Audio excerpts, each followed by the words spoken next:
Yo, what up, y'all? It's your boy Rob coming back at you once again with another live stream. So before we get started, you already know what to do. If you're not subscribed to the channel, make sure you hit the bell icon twice.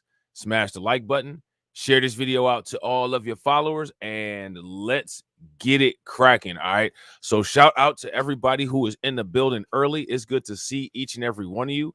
If you guys can hear me okay and see everything okay, please give me a thumbs up or radiation emoji in the chat. If you guys cannot see or hear me clearly, please give me a thumbs down or an angry face.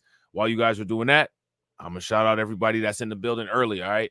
Shout out to Jesse. It's good to see you, bro. Hopefully all is going well. Shout out to AW1. It's good to see you. Shout out to James Sumler. Shout out to Brooklyn Queen. Shout out to my man U-Law. What's good with it, bro? Shout out to Mina Jean.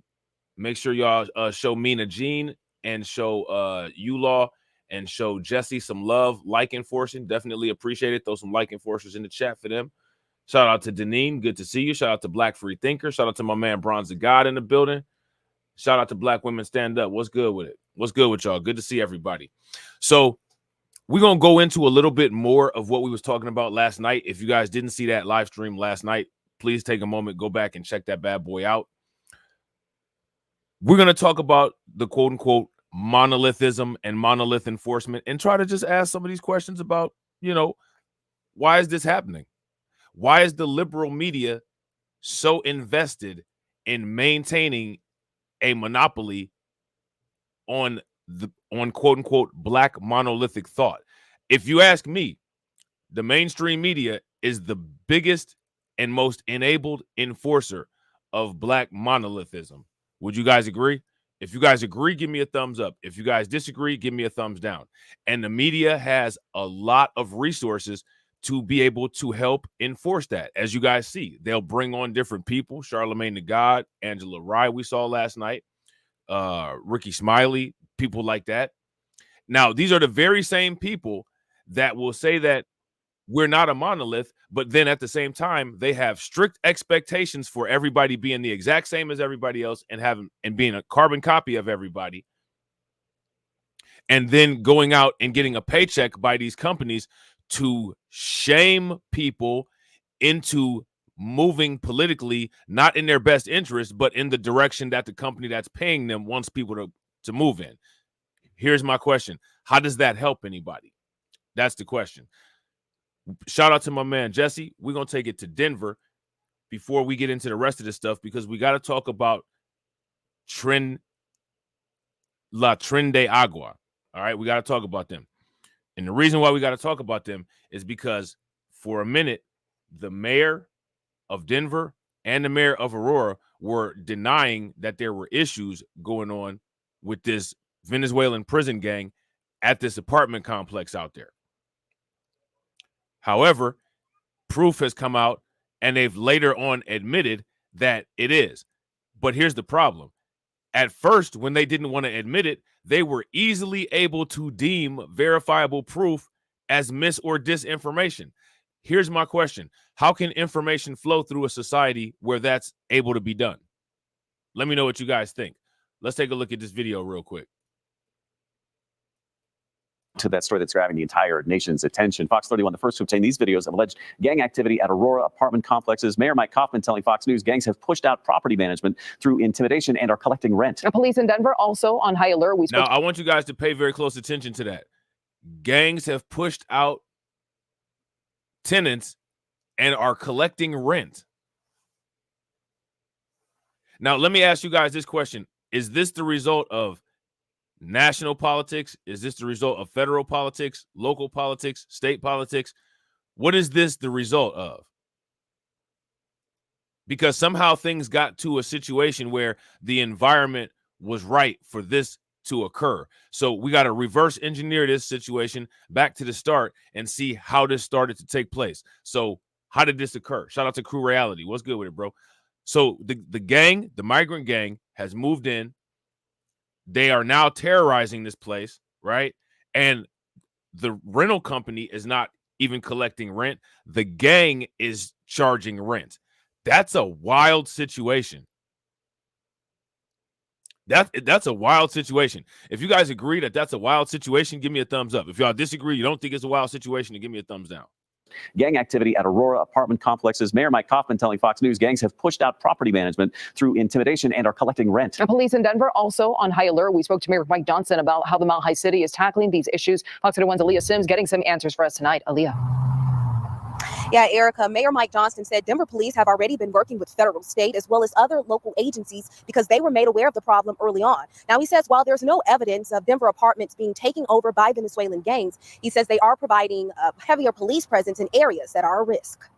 Yeah, so it's infuriating. It should never happen in this state. It should never happen in Denver. That's Mayor Mike Johnston's reaction to the many.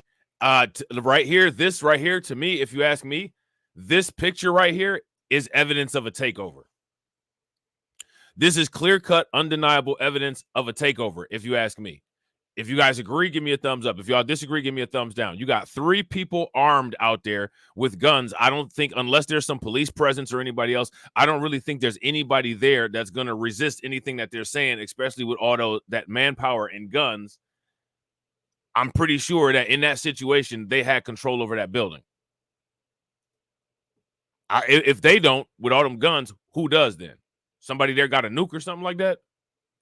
Videos that continue to make headlines about Venezuelan gang violence in the Denver metro area. Obviously, that video was not taking place in Denver, and we are going to do everything we can to make sure it doesn't ever. In a statement, Denver police appear to indicate the same, saying they take the presence of the TDA gang seriously, while DPD says they believe there are reasons members of the gang. So now I don't know why people are saying that, quote unquote, this happened in Denver, because the city that this is going on in, everybody knows, especially if you've been following my content, this is Aurora, Colorado. Aurora, Colorado and Denver, Colorado are 2 different cities. But a lot of times what happens, and people notice, is that the city that's the flagship city of a state tends to somehow end up becoming the whole state. It's like people think that Cleveland is the whole state of Ohio, and Cleveland's not even the capital of Ohio. You know what I'm saying? Or tied to crimes in the area. The department says they are not aware of any apartments being taken over by the group within the metro area. Yeah, we're not tolerating that in Denver. We don't see any evidence of that in Denver. I gotta agree. Shout out to James Sumler. James Sumler says, Rob, if they were black ADOS FBA gangs, they would be surrounded by police and gunshots. They don't even have to be gangs. Where this is going on at, this is the exact same city where some Karen decided to call the police on Elijah McClain for walking down the street, and he ended up getting deleted by police and paramedics. It's the same city. So in the same city where they can run up on Elijah McClain for not doing anything, delete him, and then for the most part give soft sentences to those paramedics and police that did that, they just have no idea what to do with these Venezuelan prison gang people running rampant in this apartment. It's very interesting. Very hard to believe that has not gone into the city limits of Denver. Maybe they don't have enough intel yet to specifically say that they can tie that to the TDA gang. James Albee, law enforcement procedural expert, says he believes city leaders are downplaying the seriousness of the problem. I think they're trying to mitigate some of the fear and concerns that the community may end up having over this gang that I think is growing more and more every day. He says the problem has already been identified, specifically in Aurora, and there should be more focus on how to address it. There is a growing criminal element in Aurora that they can't deny. And I think, again, that's why they've got the task force involved in this to try to gather Trey D, I got you, bro. To kind of put the pieces of the puzzle together to figure out exactly what they're doing and try to get ahead of it. So Mayor Johnston goes on to say he wants to make it clear, especially to the Venezuelan population, if you feel threatened or unsafe, to call 911 or 311. Now, he says it's important to note that they will never ask you about your citizenship as well as your status. He says that there is no risk. So I want you to see, they're still, even with all of this going on, they're still on that, making sure to protect the citizenship and all that. They're still on that sanctuary grind. Risk if you reach out to police. Reporting live in Denver, Aaliyah Sims, Fox 31. All right, so there's that. All right, shout out to Marvin Cox. What's good with it, bro? So next, what we're going to do is we're going to take a look at some polling data, all right? Because to me, it's very important to look at polling data. The reason why it's important to look at polling data is because in many cases, you have a lot of these news agencies that get hired monolith enforcers like Charlemagne the God to attempt to shame people or to make people question reality or make you question yourself, even if the sentiments that you have are very similar to a large amount of people. We looked at this when we were talking about the Don Lemon and Jen Psaki exchange, where Don Lemon tried to make it, quote unquote, a black ignorance issue of people having the assumption that the economy was better under Trump, when that's literally a popular sentiment amongst all Americans. in multiple polls. But Don Lemon tried to assign that as something to quote unquote black people who are just low information voters, as he called us.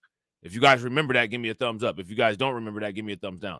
You can watch that in the last live stream where he said that. Shout out to Last Name. What's good with it, bro? So we're going to take a look at some of this polling data before we get into some of these next videos. Shout out to Carlton. What's good with you, bro?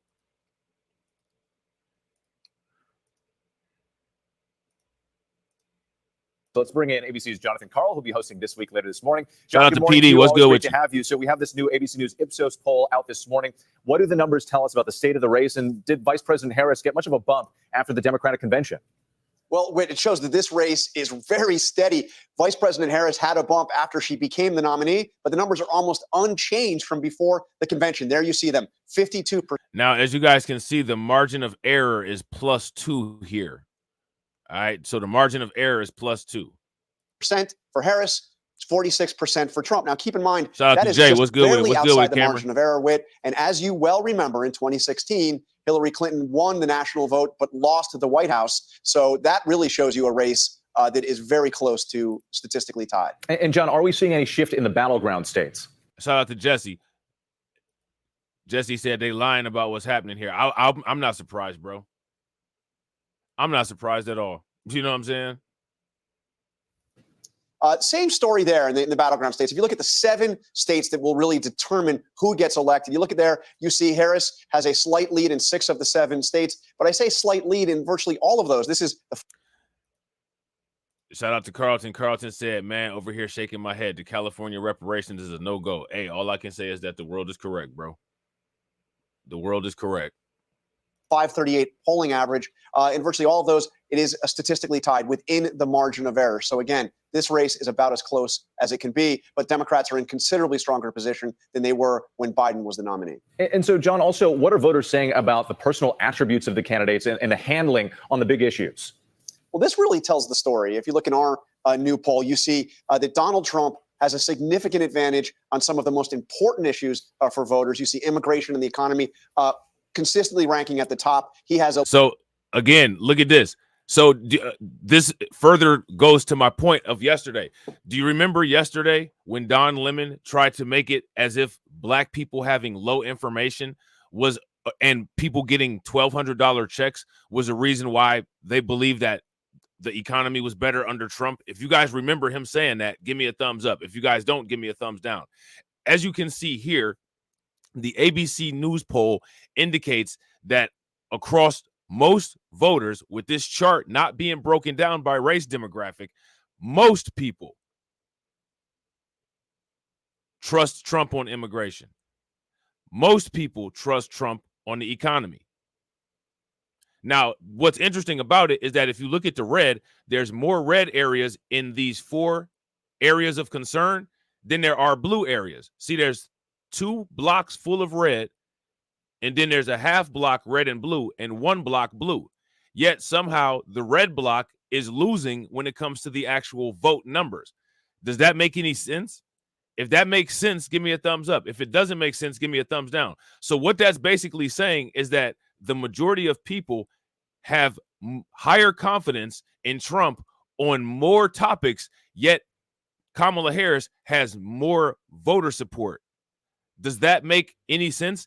That kind of logic right there, that kind of mathematical anomaly is why it's important to enforce a monolith. If you guys agree, that is one of the reasons why it's important to force a monolith. Give me a thumbs down. Because if you are able to enforce a monolith, you are able to make people do things that do not make mathematical sense. It doesn't matter how somebody goes off. It doesn't matter what somebody says about me. It doesn't matter what type of roasting they do. Regardless, they can't debunk what I just said. And again, this isn't even coming from Fox News or Newsmax or anything like that. This is coming from ABC. And this is also an ABC poll. And the roasting and all of that is the same thing as what they're doing with calling Trump and J.D. Vance weird. When you don't have ideological stances, when you don't have fact-based premises to debunk actual rational information, you have to divert to attempt to an emotional appeal, whether that emotional appeal is comedy, whether that emotional appeal is humor, whether that emotional appeal is diversion, whatever it is, shaming tactics, whatever. Okay. The lead. Harris has eliminated the Republican advantage, at least in our poll, in crime and safety. And of course, Harris has a big advantage on the issue of abortion. But look at personal attributes. On this, a different story. Harris has a significant advantage over Trump. Personal attributes. These are emotional appeal. These are emotional appeal. Now, again, look, on handling issues, you see what the numbers say. On personal appeal, it's all blue. That's why it's so important to enforce a monolith, to make you make illogical decisions because of the tragedy and inefficiency of human logic. If you guys would agree, give me a thumbs up. If you guys disagree, give me a thumbs down. Shout out to John Guillory and shout out to Tiff. What's good with it? This is proof right here that we are knee deep in the post-truth political era. This is verifiable proof, which if you guys know anything about the post-truth era, verifiable facts don't mean anything in the post-truth era. And we're literally looking at numbers that do not coincide with factual information. Yeah, and that's Cameron brings up a great point. I mean, we literally just looked at a criminal situation going on in Aurora, Colorado that's directly linked to the administration that they're saying is tied on crime and safety. Would you guys agree? On the issue of abortion. But look at personal attributes. On this, a different story. Harris has a significant advantage over Trump on who people think is physically healthy enough to be president. I mean, at the same time, they're worried about physical health, but these same people voted in somebody who has scrambled eggs for brains and couldn't even do a debate.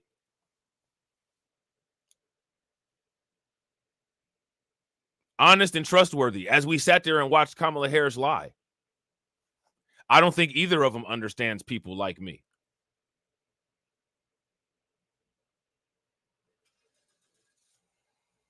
Neither of them are as mentally as sharp as I'd like somebody to be that's running the country. Right? But we're looking at things like physical health.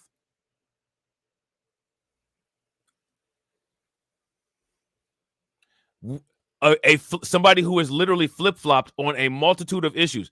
Listen, they're talking about Trump in the abortion flip-flop, which is fine. Absolutely criticize him on that, right? And I'm sure there's other things. There's the Bitcoin flip-flop, which if this is what I'm saying, the people who are trying to critique me, I've called Trump out on the flip-flops.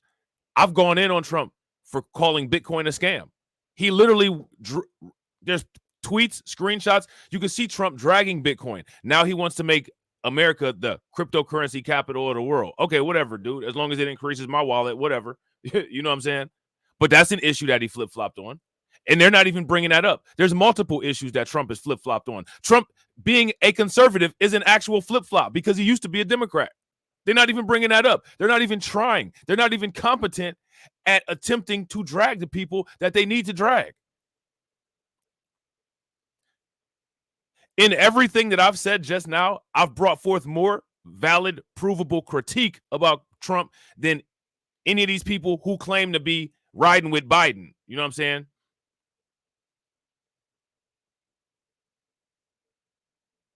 So, miss me with the nonsense. How do you have a flip-flopper that has montages of flip-flops going viral at all times in the last week, up ahead with honest and trustworthy at 18%? It doesn't make any sense. Here's another flip-flop. You want to know another flip-flop? Here's the prime flip-flop of Trump. I don't want to be president. I never want to be president. Yeah, he said that. He was president once, liked it so much, now he's trying to do it again. That's a flip-flop. His entire campaign is a flip-flop. If you have said before that you don't want to be president, becoming the president once and then enjoying it so much that you want to do it again is an actual flip-flop. Nobody's said anything about it. None of these people can do their jobs. None of these people can do their jobs. Most people are incompetent. This is proof. Here's proof of the inefficiency of human emotion, which is one of the reasons why AI at some point in the future will probably be making most important decisions. Honest and trustworthy, understands problems of people like me, and is the mental sharpness to be president. So that tells the story of this essentially statistically tied race. Republicans, Donald Trump has an advantage on some of the key issues. Harris has an advantage on who people actually like personally. And that's where the race is essentially tied. Essentially, on who people like personally, on who has an emotional support animal, the pink fuzzy wuzzy Gestapo.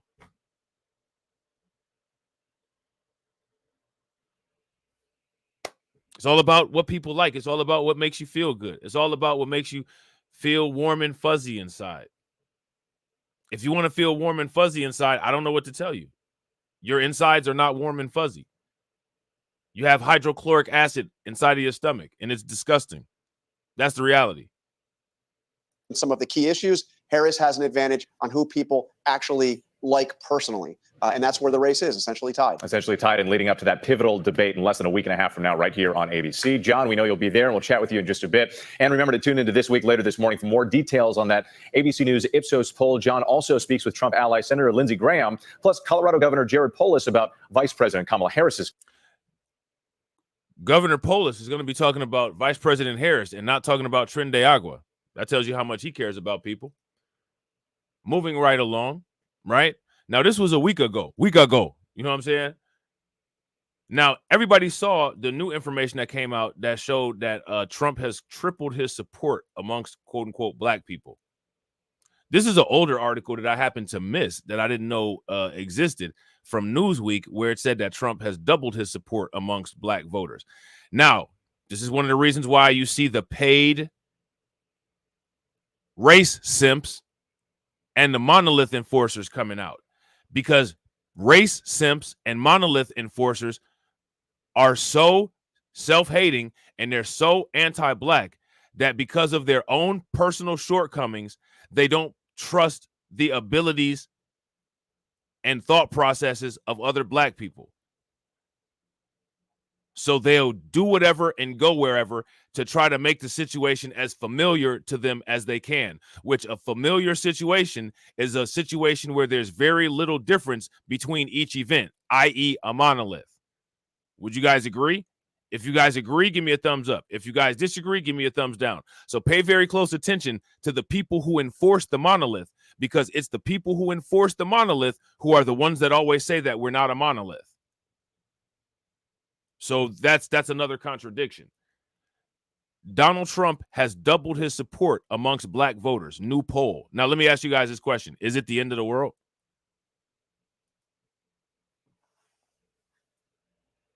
Is it Armageddon? Has the rapture begun?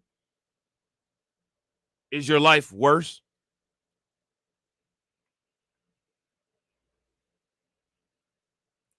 Do you think that this could possibly be happening because a large percentage of those people might live in cities that are being destroyed by the migrant crisis? You got cities like Chicago, cities like New York. When there's a large concentration of people in those areas, if they see something negative happening and they all turn at the same time, it'll make the numbers change very quickly, like a exponential or a logarithmic jump. That would be my best guess as to mathematically rationalize this pattern.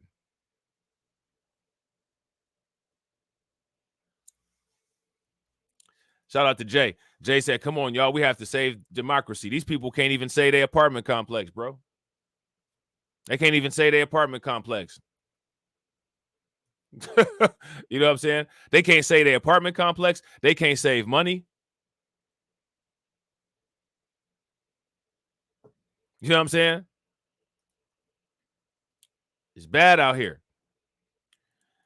So now here says former President Donald Trump, the GOP presidential nominee, has doubled his support among black voters. Now, mind you, this was a week ago, right? And currently it's tripled. So that's actually increasing at kind of a fast rate.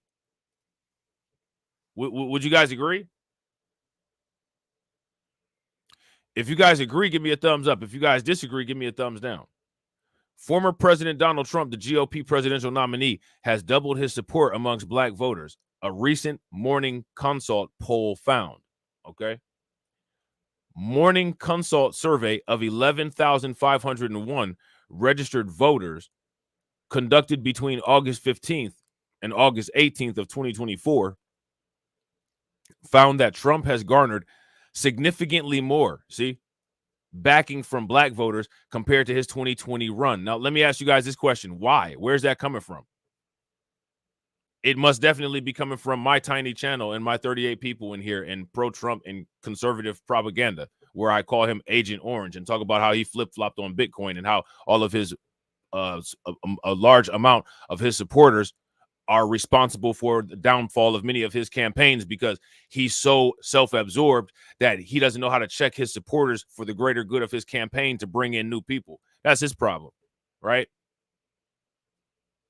It's one of the reasons why I don't support him. I'm not going to go to a rally where, you know what I'm saying, there's cross burning and they will not replace us outside afterwards, and then the same guy who knows this is going to sit there and say that there's good people on both sides. I'm cool on that.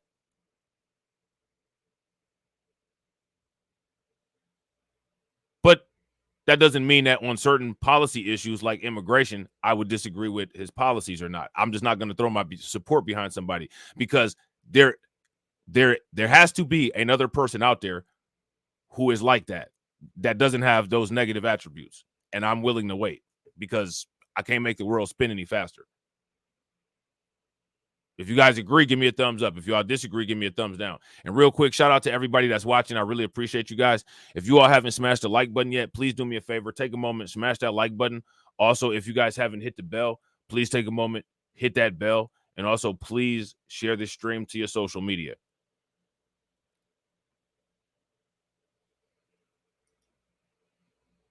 All right. So now it says the 2024 poll shows 21% of black voters supporting Trump, a 12 percentage point increase from a 2020 Morning Consult poll. The poll has a margin of error of plus or minus 1 point. Okay. Trump's increase in support among black voters contrasts with the poll's findings for Democratic candidates.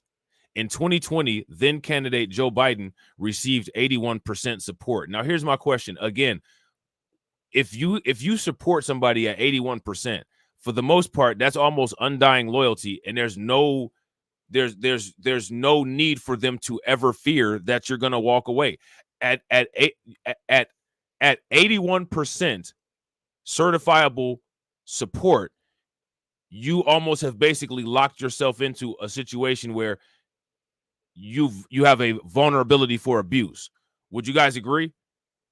And the reason why is because at that level of support, the likelihood of you turning around and walking away is very low, which means that if the likelihood of you turning around and walking away is very low, then I can treat you however I want to. We can be the fuzzy wuzzy police. We can be pretty. We can be pink, but we can also hug you and crush you and break your back, which is what you see them doing to us all the time.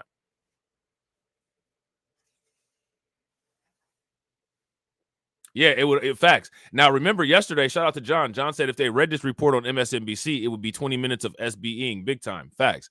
You guys remember, it would also be that these people don't exist, despite the fact that this survey says that they took 11,000 people, which if there's 11,000, I would say that that's evidence of existing, right? So the fact that there's 11,000 people and Angela Rye sat up there on CNN and said that these people don't exist.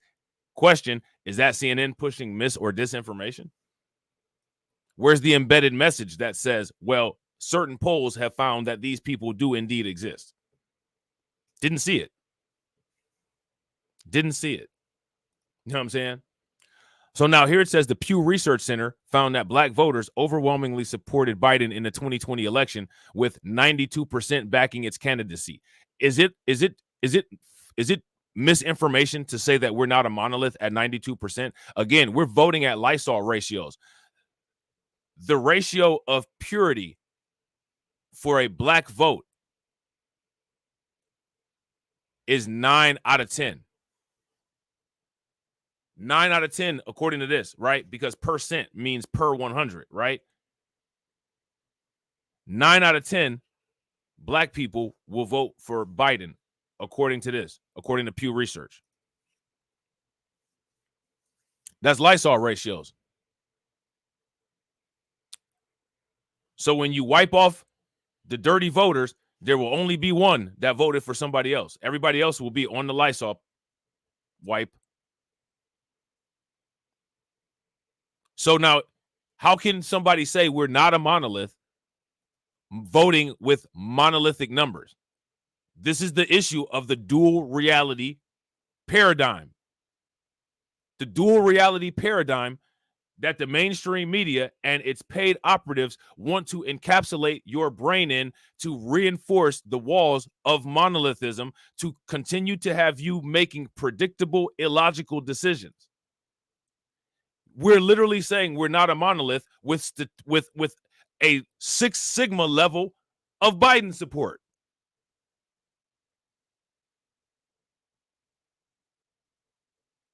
How many people know about 6 Sigma and ISO, black belt, and all that? We got a 6 Sigma, very low variance, very low standard deviation Biden support statistic right there. So then you have Charlemagne the God go on CNN and say, we're not a monolith, yet the numbers say otherwise. Now, let me ask you guys this. People use this statistic all the time. 13% of the population commits 55% of the crime, right? And we say we don't commit all the crime, right? Because we're only 13% of the population, right? That's a valid response to that. However, 90% of 13% vote for Biden. The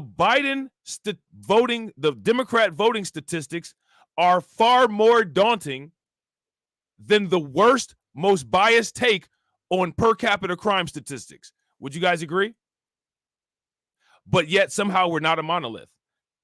Crime statistics suggest that we're not a monolith. Biden voting statistics suggest that we are. If you guys agree, give me a thumbs up. If you guys disagree, give me a thumbs down. In August of 2024, the poll found newly named Democratic nominee, Vice President Kamala Harris, with 72% support among black voters. While Harris still polls significantly better than Trump among black voters, she lacks the percentage growth seen by the GOP candidate in this survey. That's concerning.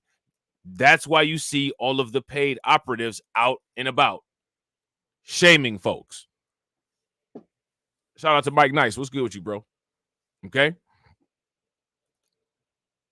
Among black conservatives, 44% now back Trump, up from 24% in 2020. The poll also found that the percentage of respondents with no opinion decreased by 5 points. On the other hand, 51% of black conservatives support Harris, which is interesting. I've never heard any black conservative talk about this embarrassing statistic. Have you guys? What's up with this? What this implies is that most of these quote unquote so-called black conservatives don't believe what they say. And you know what happens when you don't believe what you say? You're reinforcing a dual reality paradigm. And if you're reinforcing a dual reality paradigm, most of your decisions will not have good outcomes. On the other hand, 51% of black conservatives support Harris, down from the 65% who backed Biden in 2020. Among black moderates, 74% support Harris's campaign compared to 81% who supported Biden. Okay. The Morning Consult poll data presents a different picture of the 2024 election compared to previous polling among black voters. Okay. Newsweek previously analyzed the latest national poll from pollsters since the start of August that provides a breakdown of voting intention based on race and found that on average, Harris is polling at 76% among black voters, while Trump is polling at 16%. So now let me ask you guys this question. If 76% of people vote for somebody that's going to do what's been done in Chicago, Denver, and New York to their cities, is it surprising why a lot of the issues that are accelerating the racial wealth gap are being further stoked?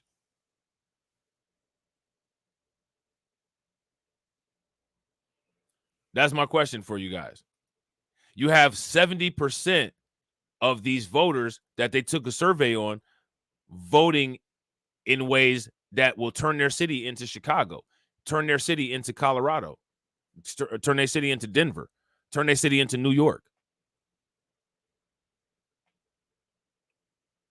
You want to make your environment better and easier. You don't want to make it worse and more difficult, right? That's not the flex.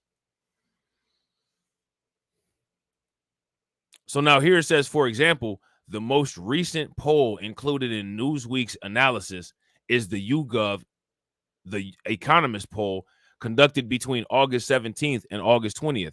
In that poll, Harris has the support of 77% of Black Americans, while Trump polls at 14%, a lead of 63 points.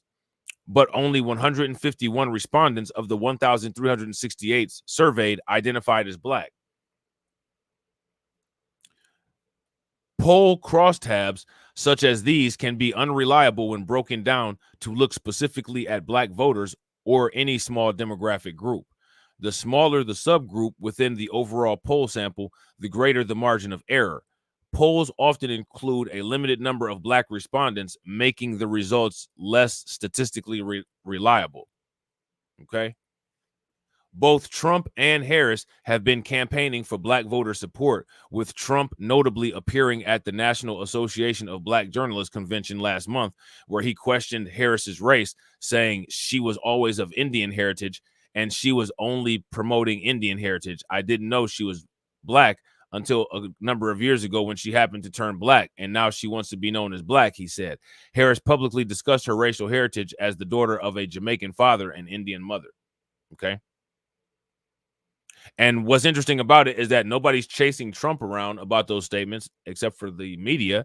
And you have Black people who are having discussions about what this white dude said, and you got other Black people on Fuzzy Wuzzy patrol. Does it make any sense?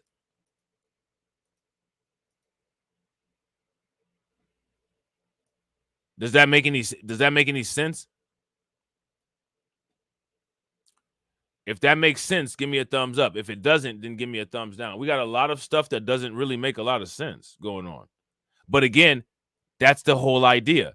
The whole idea is supposed to be having you in a perpetual state of making moves that don't make sense. That way you're easily predictable. And if you're easily predictable, you're what? What do they call it? When you're doing statistics and all of the dots are close to the line, you're on the control line. That means that you're in control. The farther you are away from the control line, that means that you're out of control. You're less predictable. You're more volatile. You're not easy to be guessed. Okay? Let's take a look at this. Trump's surge with Black voters stuns CNN analyst. Truly historic. Okay? So we're going to take a look at this little video right here. But look at this number for Donald Trump, 22%. Where was Donald Trump? All right, let's run that back real quick. All right. Let's see. There we go. Shout out to DJ Elmo. What's good with it, bro? But look at this number for Donald Trump, 22%. Where was Donald Trump at this point 4 years ago in the polls? He was just at 9% of the vote. So he's seen more than a doubling in his support among African Americans. This margin, which was in the 70s just 4 years ago, look at where it is now, 69 minus 22. That puts it in the 40s. And what's interesting about it is that what's being done, nothing's being done to deal with this. Companies like CNN are hiring simp enforcers and fuzzy wuzzy Gestapo to chase Black people around and attempt to simp shame Black people into not even explaining why this might be. There's two reasons why this might be. You hate yourself right? Or you're just a low information voter. Those are the only two possible reasons, right? It's got to be it. There is no other situation in any type of pattern that anybody who studies patterns, statistics, no one else would say that. If there was a pattern of bacteria that happened to live in a certain environment and they lived in this environment for 60 years, and then suddenly there was a huge migration pattern, because this is a migration pattern while we're talking about migration.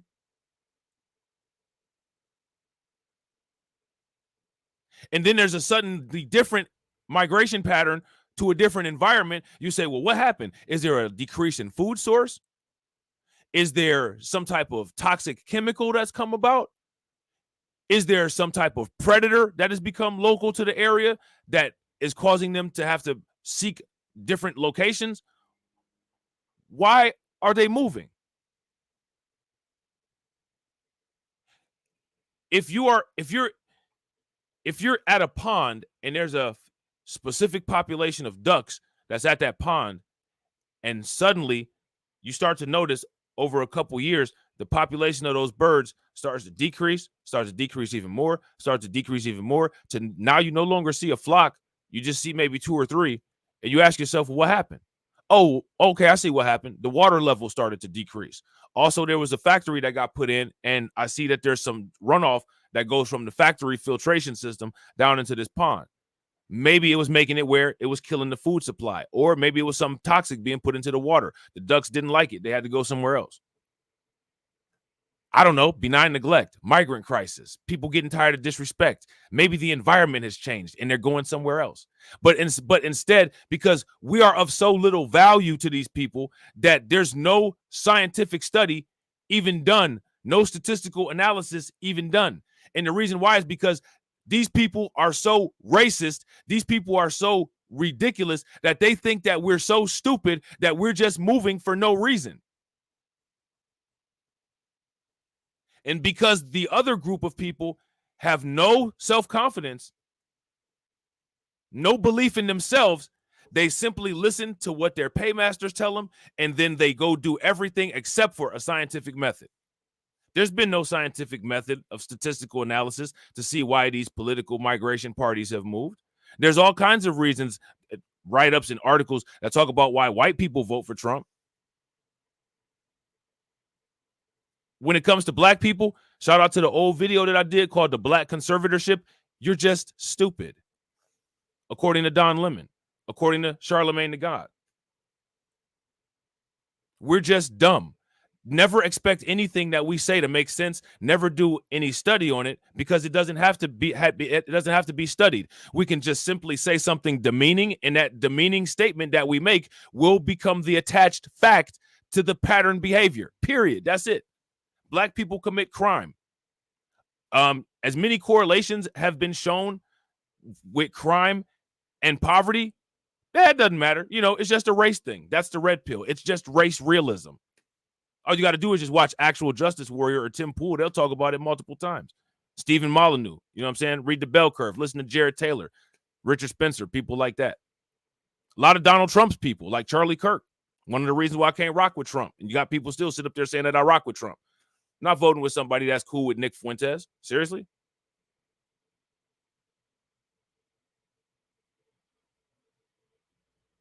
But if Nick Fuentes says 1 + 1 = 2, what?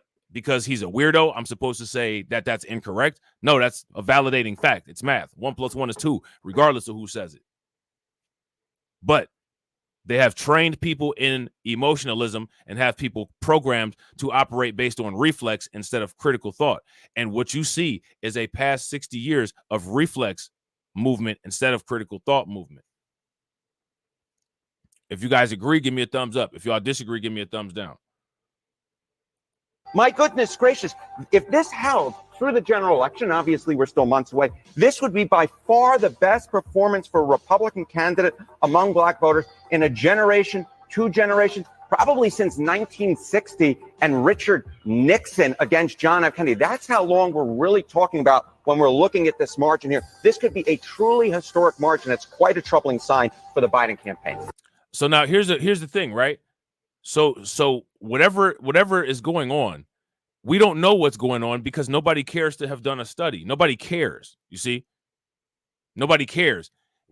We are of a group of people where everybody can just go outside of common sense and make insane comments, and those insane comments are good enough. So nobody's asking the question, well, what's causing this migration pattern? You know, they even do that for animals. If you went outside and there was less gnats than there were last year, somebody would ask, well, what's up with the gnat population? How many times people have seen these emails that you get from your city? We got an increase in cats, or we got an increase in coyotes. You know what I'm saying? We got an increase in bats. We got an increase in foxes around here. They even care about the migration patterns of animals. But when it comes to us, all you have to do is just get a race simp like Charlemagne the God or Angela Rye, and they'll get up there, or Don Lemon, and they'll tell everybody we're just stupid. Literally every organism has a migration pattern based on changes in the dynamic environment, and politics is a very dynamic environment. Not us. We operate different than every organism, apparently. It's just because we're stupid.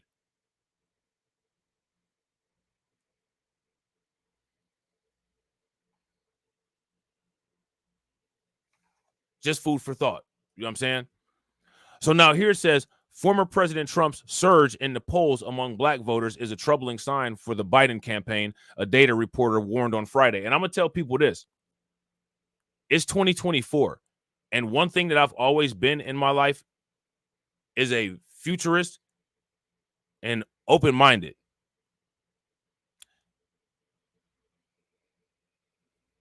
I'm uncomfortable with people who are Sambos. I'm not uncomfortable with people who have slightly different political ideology from me. And the reason why is because I trust their ability. I trust their honesty.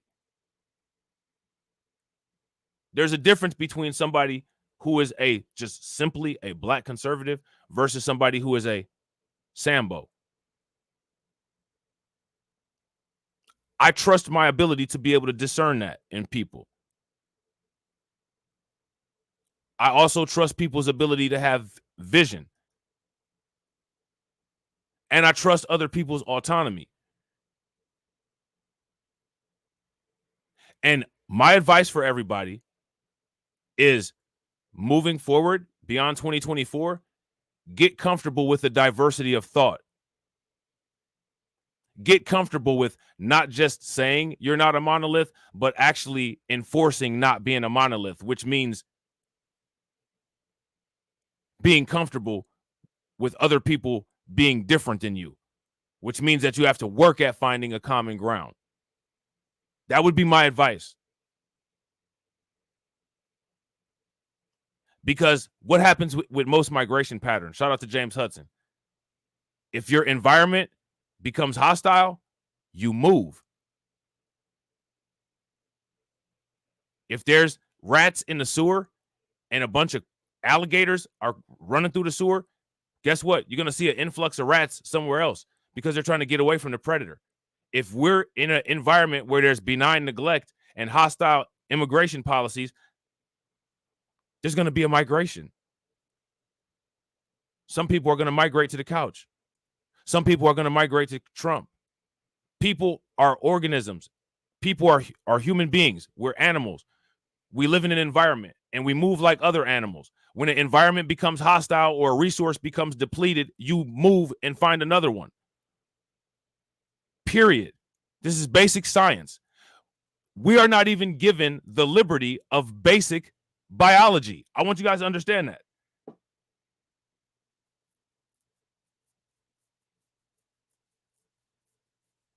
If this were if this was the National Geographics and we were talking about a lion, if we were talking about a tiger, if we were talking about a gazelle, if we were talking about fish in the ocean, they would have all the statistics. Oh, well, there's less green blue algae, so the plankton had to move over here.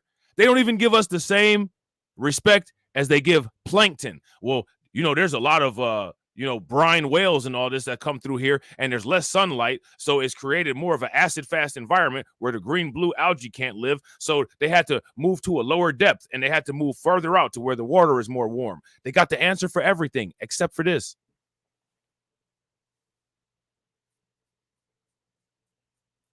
Because you can mask the answer to this if you have people not moving in a logical fashion. Animals use instinct. Instinct is basically programming. That's animals on robot mode. They're moving off of programming. There's no emotion involved. So in most cases, they're very predictable. They have programmed critical thought out of people so that you move in a way that's not logical, programmed all of your instinct out, and then they can say, look at how illogical these people are moving. It's because they're stupid. And then you get Don Lemon up there with Jen Psaki sitting up there saying, well, they're stupid. They're low IQ. They're low information voters. Are they low information voters? Or has the environment become more hostile? I mean, looking at the video that we did in the beginning of the live stream, it looked like Aurora had become pretty damn hostile. When I see these videos of what's going on in New York City, and when I see these videos about what's going on in Chicago, it seems like the environment has become a lot more hostile. When I look at the racial wealth gap increasing at an insane rate, that seems like the financial environment is becoming much more hostile. When the environment becomes more hostile, what do the organisms do?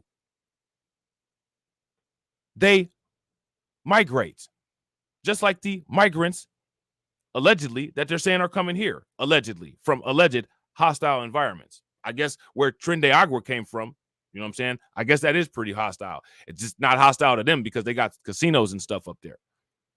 You know what I'm saying?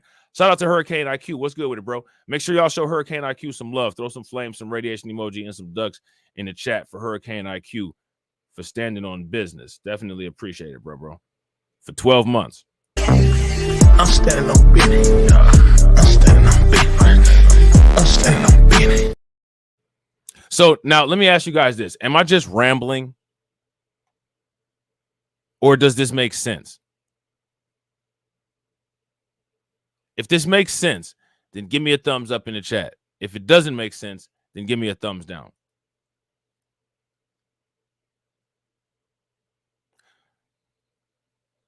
The inefficiency of human emotion is one of the things that people will use to try to get you to not even have discussions about this type of information because of how intimidating and because of how daunting it is to people. And it shouldn't be. What people just need to understand is that the world is changing, and the world always changes. The world changed at some point, and people were on it, and it's going to change even more. The only thing that is consistent is that the world is going to consistently change. What those changes will be, we may have influence. We may not have influence. It depends on how we manage ourselves and manage our resources, which right now, as you can see, people are being programmed away from managing ourselves and managing our resources. And that is so that other people can have a resource abundance. And that has to stop. Shout out to everybody that's watching. We got 57 people watching it. We got 48 likes. If everybody could take a moment, smash that like button. Let's try to get to 100. All right. So now here it says recent polling shows the former president could get a historic boost from black voters in November if they continue to sour on President Biden. CNN analyst Harry Eaton reported. All right. So we just saw what he was saying there. You know what I'm saying? Now look at this down here. Vice President Harris called out for pandering to black voters with extraordinary gentleman dinners. I didn't know nothing about these extraordinary gentleman dinners. Did you guys? I didn't know anything about this. This is brand new to me. Apparently, this was in May of 2024 that this happened, these extraordinary gentleman dinners. I didn't know anything about them. How many of y'all knew about these extraordinary gentleman dinners? That's interesting. I'm hungry. Give me some dinner. Shout out to DC Precise. DC Precise says, this perspective needs a stadium megaphone with it. I agree. If you guys agree, throw some stadium megaphones in the chat. And shout out to my man DC Precise for funding the organization. Definitely appreciate you, bro. How do you think that we fund this organization, huh? We're not exactly the March of Dimes. Cash rules everything around me. Queen, get the money. Dollar bill, yo.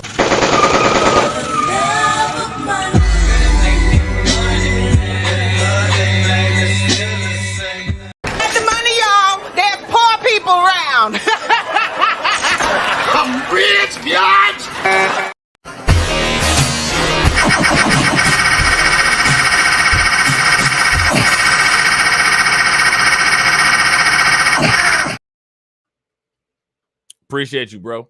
Yeah, I didn't know nothing about these gentlemen dinners. I don't know if I'm on I don't know if we're gonna waste time with this or not. We might save it for later, but in case we don't get to it later, I'm gonna put the link in the chat for y'all. Gentlemen dinners. Yeah, that's interesting. I wonder what I wonder what the wages look like now. You know what I'm saying? I'm about to put this in the Discord too. Shout out to the people in the Discord. If y'all not part of the Discord, take a moment and hit that link and join the Discord. All right. Here this goes right now. Boom. All right. Cool. All right. So yeah, honestly, I don't think we need to read any more of this. Right. We got what we needed. That video clip was a pretty good clip. It had just basically all the data information that we needed. Right. So what we about to do right now is now we're gonna take a look. Hold on real quick. Now we're gonna take a look at what Byron Donalds had to say about these voter trends here. Okay.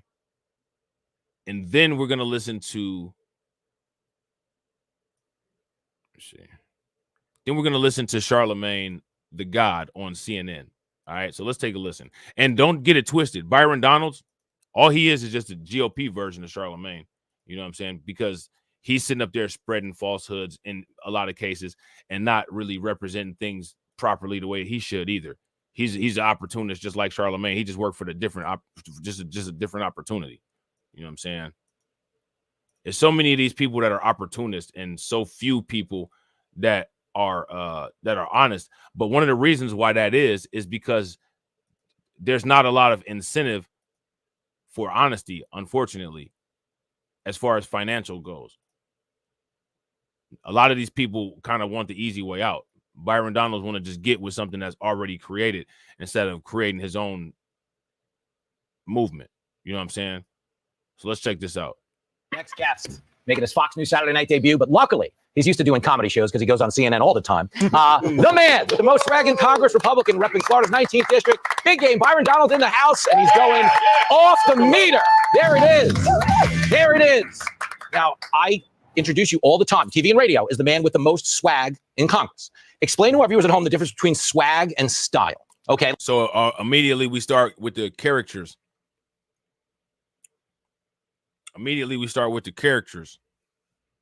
Byron Donald got what kind of swag?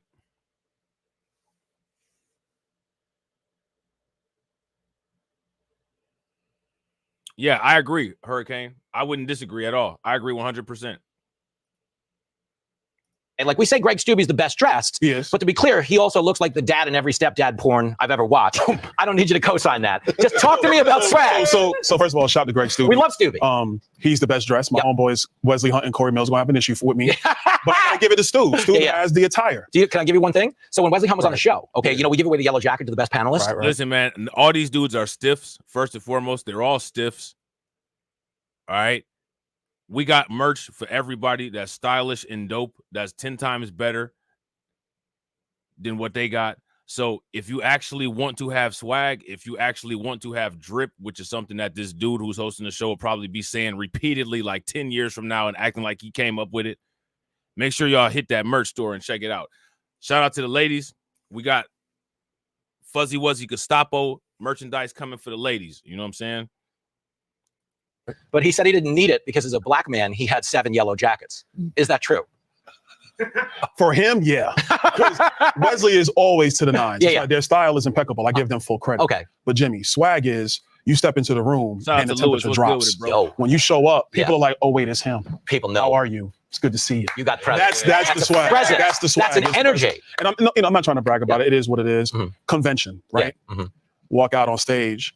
And I'm just thinking, make sure you get to the podium and do your job. Yeah. I hear people in the front. They just start cheering. So I looked at them. And then when I looked at them, the cheers got louder. Yeah. So I slowed down. I said, let me slow down and see exactly what's going to happen. And it got louder. By the time I got to the podium, Jimmy, that's when I had to tell them, hey, this is great, but we're live. We got stuff to do. We got business to take care of. Yeah. Damn. That's swag. But that's real swag. That's swag. All right, I respect that. And Hunt, to his credit, Wes Hunt, who we love, okay, he kind of dresses like a preacher who's dipping into the collection plate. It's just like, the guy has like a I mean, that's appropriate then, right? Because that's literally like he dressed up appropriately for the job that he comes to every day. So technically with oh boy, the one that they was just talking about, we can actually say that he's in uniform, right? If you guys would agree, Wesley Hunt is in uniform, give me a thumbs up. If y'all disagree, he's not in uniform, then give me a thumbs down. Shout out to everybody. We got the 1-to-1 popping off. Throw them 100s in the chat. Let's try to get it up to 112. Lamborghini outside the church for some reason. Hey. No, he knows that. Gucci everywhere. Yeah, thank you. He knows that. Wesley in his Gucci loafers all day. But I love you, Wesley. I know you got him. All right, give me this, because so much has been made about Donald Trump's surge with black voters. What do you attribute this to besides your swag, obviously? He's real. Yeah. He's a real guy. For 9 years. Again, I disagree. I agree with my sentiments on this. When an environment becomes hostile, a population will move to seek a less hostile environment or seek an environment with more perceived resource abundance. I disagree with this flashy, nonsensical, non-logic, non-fact, non-study based take.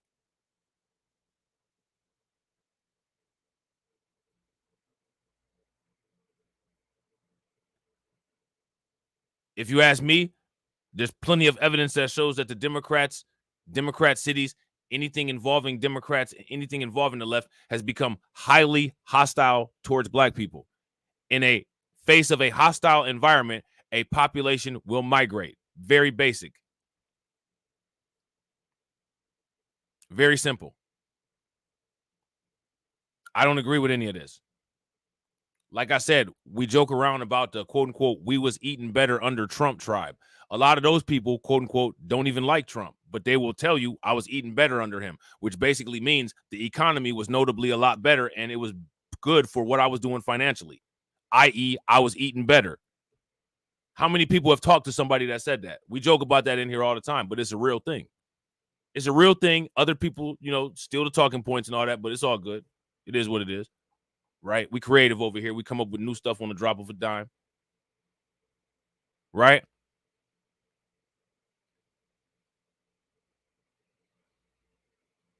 So the Democrats have become hostile.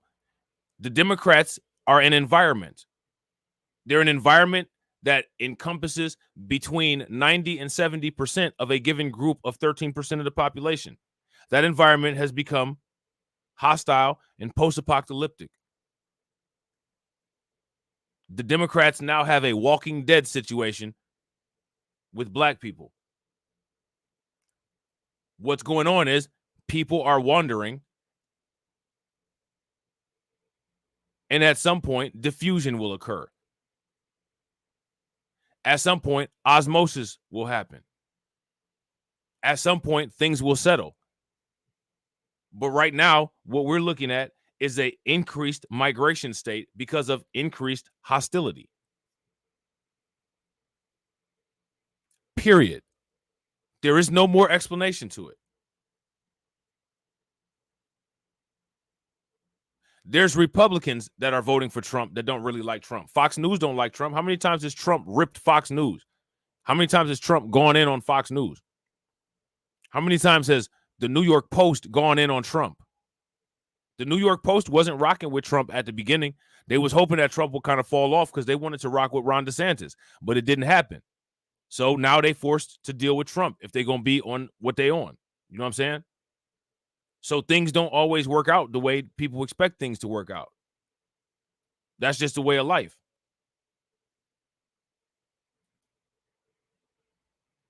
Obviously. He's real. Yeah. He's a real guy. For 9 years, they've been going after him. They've done everything to him. They said he was a Ruski. They said he was a plant. They said he was a con artist. Now they said that he's indicted. Now they're saying he's a convict. And through it all, he doesn't speed up. He doesn't slow down. It's still MAGA all. And none of this is discussing the hostile environment of the Democrats. None of this is discussing the analysis of the black voter. All of this is just Trump glazing. This is a Trump glazing contest.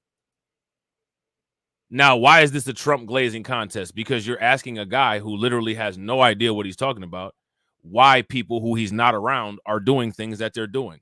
Why does a crackhead smoke crack? I couldn't tell you. I'm not a crackhead, and I'm not around people that smoke crack. I've never done it myself. I couldn't tell you anything about the experience. I don't know.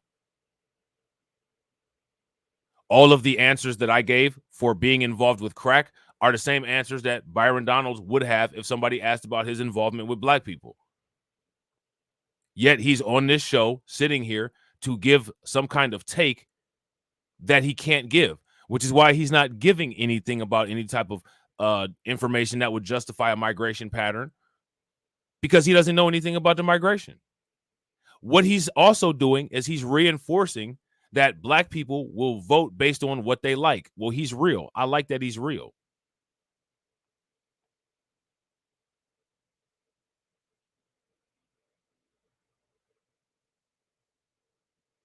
That's the only reason why you voted for him. What about any policies? You know, Trump has the highest rank of a politician who America has the most faith in for maintenance of the economy. How important is the economy? Oh no, I just he real though. He real. You know what I'm saying? He real. So you got him sitting up there being a character all day long. Yep. It's still, I'm standing for the forgotten men and women. It's still all those other networks not here, Jimmy. They're nothing but fake news. And what people have seen is that they mistreat him day in, day out, but he's still fighting for the American people. Black men look at that and they're like, man, if he can go through that, maybe he's saying the truth. Yeah. And then the last piece is when he, I've never heard any, shout out to Hurricane, shout out to TD. I've watched TD's channel for years. I've never heard him talk about Trump in that manner. I've only heard people like Byron Donald talk about Trump in that manner. Byron Donald is talking about Trump in a manner that discussed no issues that black people have, because if we discuss the issues that black people have, it's going to offend those snowflakes who invited him on the show, because they benefit from us having those issues. If you guys agree, give me a thumbs up. If you guys disagree, give me a thumbs down. He was president, is how they say it, you know, over the bridge in Brooklyn. When he was president, my pockets were right. That matters. My money was together. Exactly. That's exactly what I'm saying. That's exactly what I'm saying. This is another reason why I could never rock with this. You got to come straight up the middle and you got to say exactly what is going on, or else I can't deal with it. You know what I'm saying? Shout out to AB. We got the perpetual 50 popping off. Throw some hashtag 50s in the chat. This is the hardest record out. We got the perpetual 50. Facts. If y'all haven't smashed that like button, take a moment, smash that like button. If y'all haven't hit the bell, take a moment, hit the bell. If you're not part of the Discord, take a moment, join the Discord. Also share the stream, and make sure when you share it, you tag somebody that is interested in this type of information in it and tell them to come check it out. I believe off the air before we were listening to Eric B. paid in full. That's right. Okay. You do want the president that keeps you paid in full. I mean, so here we go. Now we're going to talk about Eric B. paid in full. This is corny. This is corny.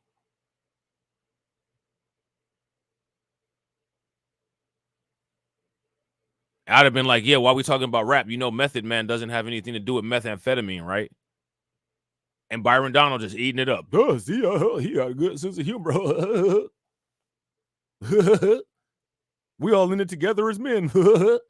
As long as he's rich and I'm, you know, got a couple of dollars. You know, over the bridge in Brooklyn.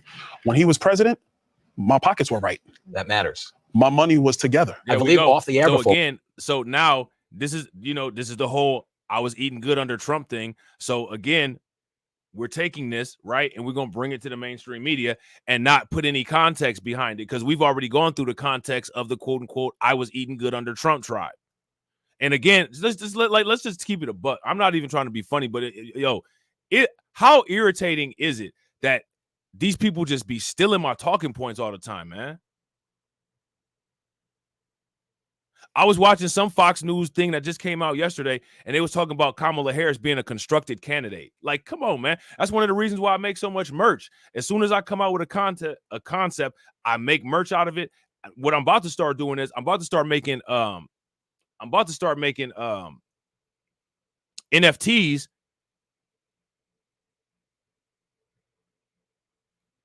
Because you can do an NFT before you can do a copyright.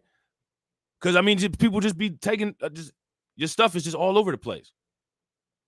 And then people got the nerve to want to restrict your YouTube video if you use like 5 seconds of a song. While these people are sitting up here stealing entire talking points, entire concepts, entire original content.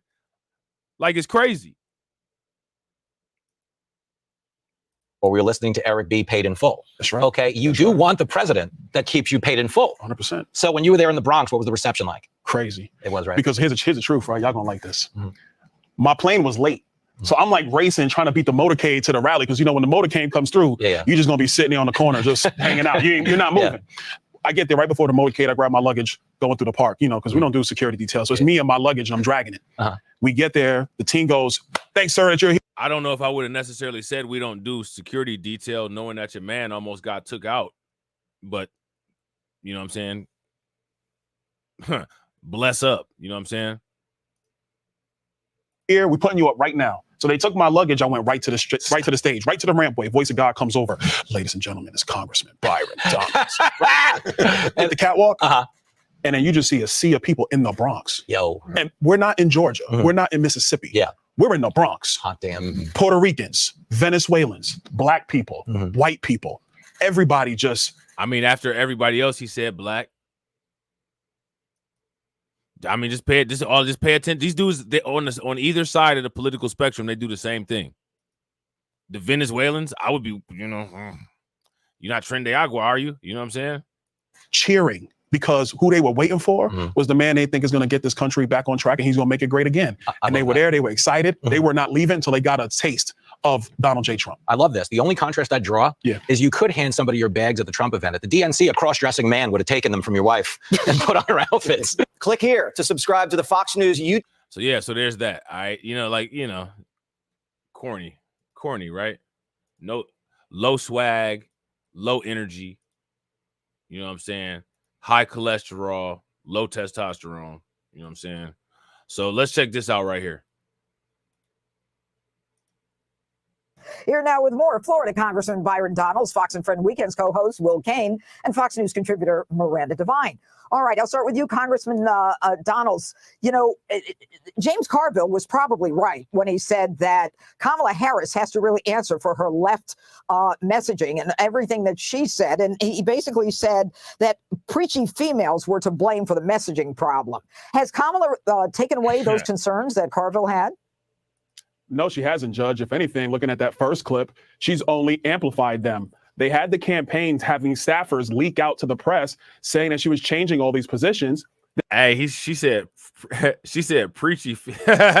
She said preachy females. What's that? So James Carville was probably right when he said that Kamala Harris has to really answer for her left messaging and everything that she said. And he basically said that preachy females were to blame for the messaging problem. Just like a wild. Taking away Some those of you concerns niggas, that Carville had. you be acting just like a wild. If anything, looking at that first clip, she's only amplified Reaper them. keep it They had the 1,000. campaigns having staffers leak out to the press saying that she was changing all these positions.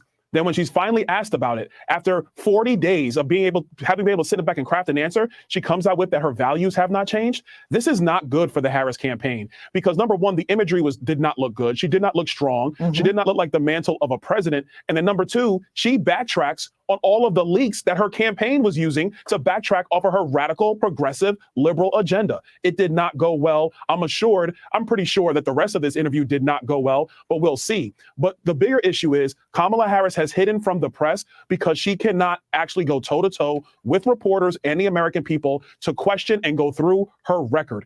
Now, this part right here, I actually agree with what he's saying right here. Now, see, here's my question about Byron Donald. Why can you give such a good, clear, concise explanation of what's going on here with Kamala Harris, but the quote-unquote constituency that you're supposed to be helping your man increase numbers of that you're not doing, you have no logical explanation to give when you're on a show to explain why people are migrating in that way? Why is that? Why is that? Somebody make it make sense.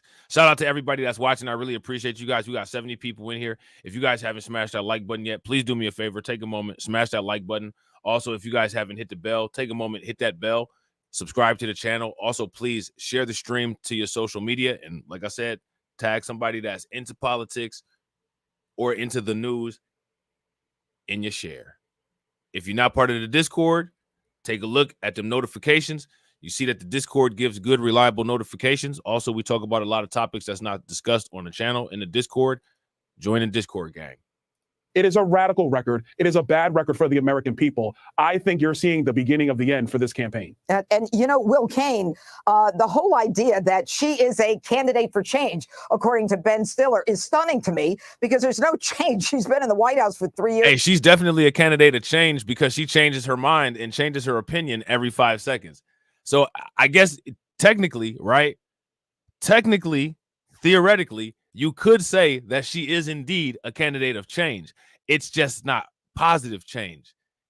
You just change positions all the doggone time. You know what I'm saying? You could say that, right?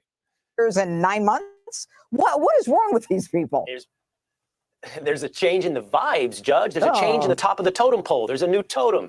But underneath that totem, for the rest of the totem pole, it's the same policies. Like Newt Gingrich and the congressman, I actually find it very notable, important, Judge, that she said her values have not changed. I think a very worthy follow-up would be, could you please explain? Indeed. Would you articulate your values? Because we could explain and we could... Bro, shout out to you. You guys know I've been asking this question forever.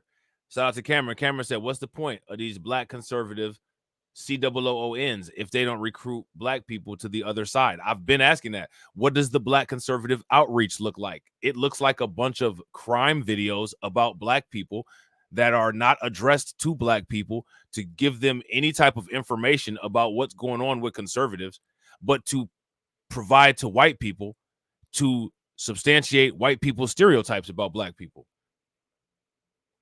I don't really see any black conservatives really doing any other than somebody like a TD delivering any information.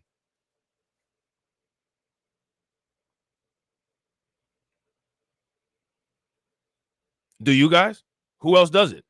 If you look at any of the other goofies, all they do is just a gas station was robbed with the mouth open on the thumbnail. How is that convincing anybody to vote for Trump or talking about any policies or giving any logical explanation of why somebody should vote for him? What does that do for outreach? This is one of the reasons to me, right? Because I think very different than people. I believe that a black coon is a culture vulture onto white racism. So I see no difference between a black coon and a white racist.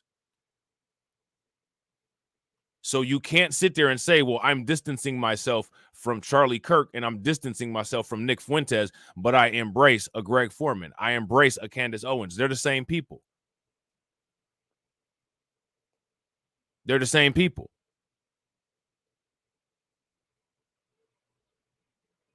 You know what I'm saying? So again, I can't, and the lack of control over your supporter base is the reason why Donald Trump has the January 6th issues that he has. So this lack of control over your voter base is one of the consistent issues that I have with a Trump.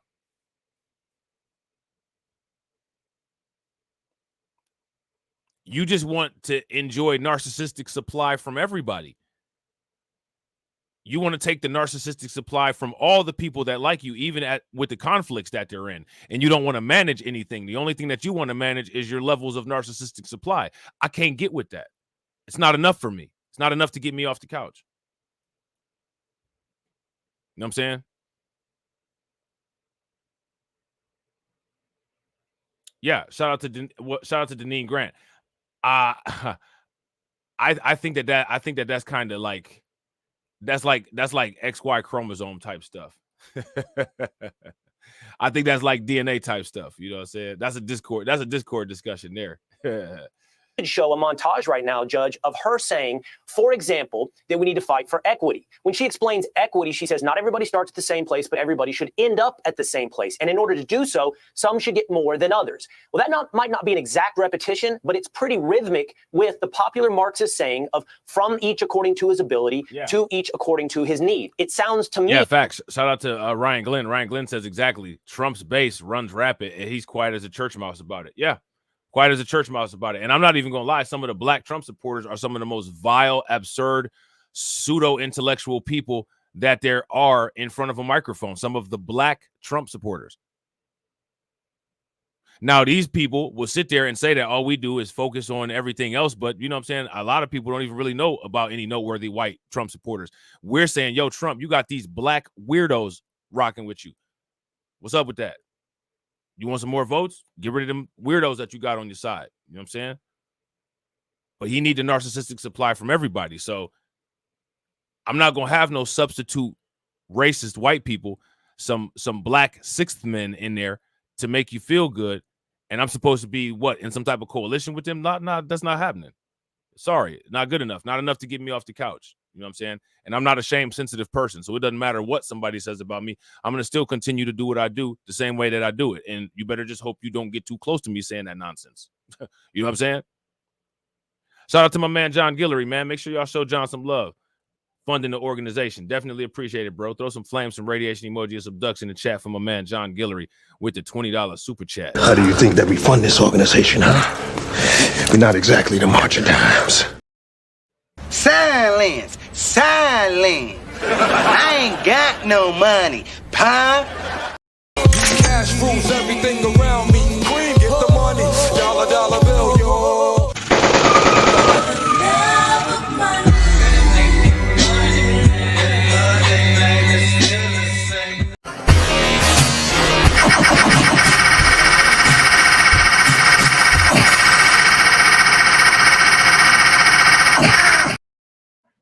Definitely appreciate it, bro. John says 16 million registered voters, 121 million votes. Black people make up 32 million and 20 million black people cast their vote. Contrast with 113 million registered and 89 million vote. So black people make 16.5% of votes cast. So only 12 million is left. 11 million of that is Hispanic, 9%. Facts. And shout out to John with the super chat, with this information citation. Make sure that y'all check that out. Throw some flames, some radiation emoji, and some ducks in the chat for John with the super citation. How do you think that we fund this organization, huh? We're not exactly the March of Dimes. Get the money, y'all. There are poor people around. I'm rich, biatch.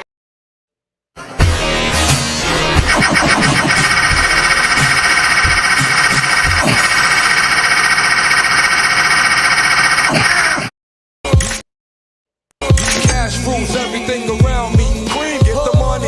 Dollar bill, yo.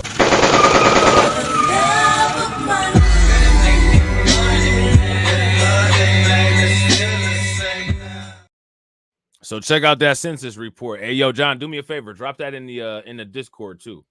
And shout out to Cameron for enforcing them likes. Facts. Throw some like enforcers in the chat. Let's get it. Like she is doubling down on values that are overtly Marxist. They are overtly Marxist, Miranda Devine. I mean, when they talk about, and even Walls, brothers and sisters, and you know, the Marxism, we look forward, we never look back. I mean, it's almost like, you know, pre-World War II. Yes, it is, Judge. And look, the entire way that they're running her campaign is very communistic. It's very top-down control and a lot of brainwashing and lying and pretending that there's joy out there, when really the news that's filtering through from Harris campaign headquarters is that it's just full of confusion. There's competing priorities. You have you know, people from her old loyalists from her disastrous 2019 campaign. You've got the old Biden. Shout out to John with the super citation. John says WHT equals white people. Character limitations. Technology. You know what I'm saying? Shout out to you, bro. Make sure y'all show him some love. Silence! Silence! I ain't got no money, pa. How do you think that we fund this organization, huh? We're not exactly the March of Dimes. Definitely appreciate it, bro. Campaign loyalist who she kept on. And then you've got this new Obama team coming in, the old Obama 2012 crew like David Plouffe, and they're not meshing together. They all have completely different priorities. And the real problem is that you have a candidate who cannot make up her mind. She is insecure and indecisive. And, you know, it took her 40 days to figure out which. So again, I don't know who else has really been saying that she's insecure and indecisive. Again, these are things that I said a while ago. You know what I mean? And it's just like, okay. Sycophantic media outlet she was going to give this pre-recorded 18-minute interview. I'm sure it'll be her only one of the campaign. And even then, she had to have her wingman, as you call him, emotional support partner. Now, where y'all hear that at? Where y'all hear that at? I called him an emotional support human animal.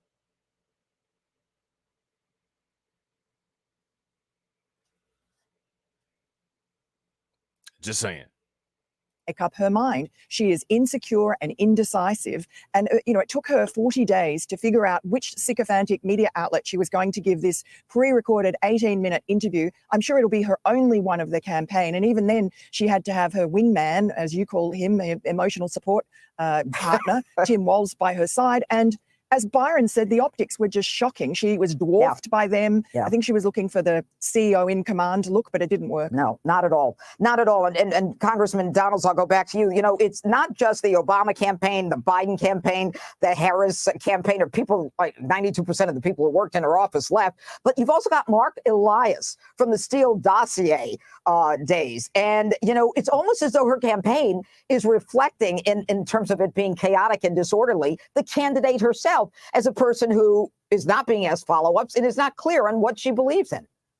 Judge, what we are witnessing is what happens when you have a machine candidate, somebody that is picked by the Democratic machine. Every aspect of that machine wants to have their hands in this campaign. And to Miranda's point, it doesn't look like she has the confidence within herself or the ability to take charge and lead this campaign. If she can't do that, how's she going to lead the United States of America? Contrast that with Donald J. Trump. Judge, I can assure you, he's in charge of that campaign. Everybody has their job, but the buck stops with him. He makes the decisions and they move forward. But that's why we were so successful as a country, because he is take charge. He is a leader. This interview already is demonstrating that she is not. I mean, Dana Bash might be 5 feet tall, and she looked bigger than Kamala Harris tonight. Yeah, she looked much bigger. And, Will, I'll go to you. I think there's something like 67 days. It took her 40 days. It's like she was in the desert for 40 days, wringing her hands, trying to figure out, oh, my gosh, who should I have do the interview? And I'll bring my wingman with me, and there won't be enough time, and we can edit it. Nobody's talking. We haven't seen the edits yet. But is there enough time to overcome this joy and lunacy of a change? So much pressure is going to come down to that debate, because I don't have much faith at all that the press will be able to pull her out of that manufactured AI candidate, stage managed version of Kamala Harris, the real version that we saw windows of, glimpses of for the last 4 years. Somebody that does not think on their feet and does not have depth when it comes to the issues. So if I can't count on the press to give us that authenticity, the only real opportunity does come down to that debate for Donald Trump. And hopefully we're not limited to one debate, but that's the best chance to see the real Kamala. And, Miranda, you talked yesterday, you were speaking about Zuckerberg. Zuckerberg has Shout out to Honda 666. What's good with it, bro? made the decision. Shout out to P. Morton. What's good with you? And he's not going to give $400 million in bucks, and he's not going to be subject to any kind of intimidation, like the intimidation from the Biden-Harris campaign. What do you think that signals in terms of this election?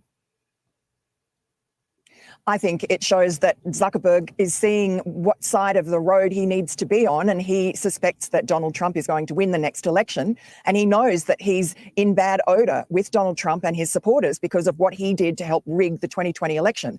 So I think it's too little too late. He's very disingenuous, but I guess it's a good sign. At least the powerful sensorial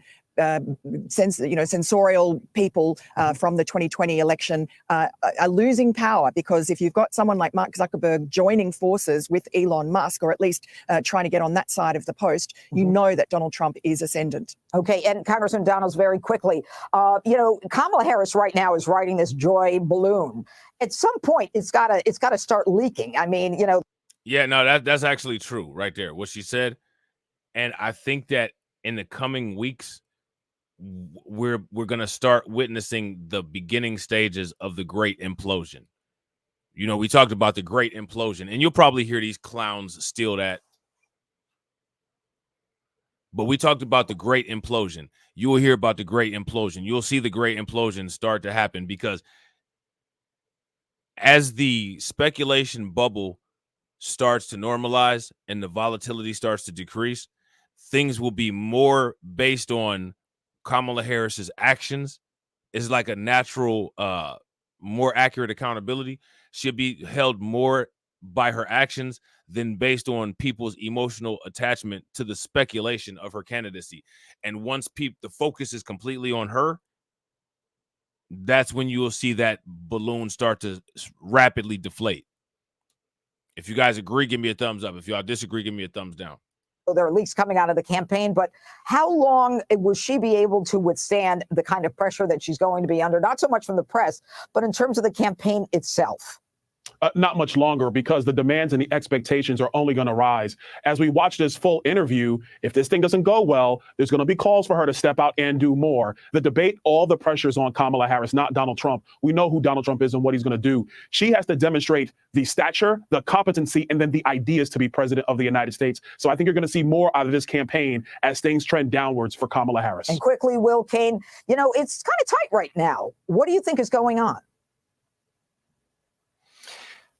I can't explain to the American public embracing Kamala Harris. I truly cannot. I think that it is just this. I really cannot, Judge. I don't understand how you could accept what is a D-level candidate as the potential president of the United States. But the answer will go back. Honestly, it's going to go back to that clip you played of Ben Stiller. It's going to be an American public that rides along the wave of the news, doesn't dig deep, doesn't care about understanding Kamala Harris, but just rides the vibes.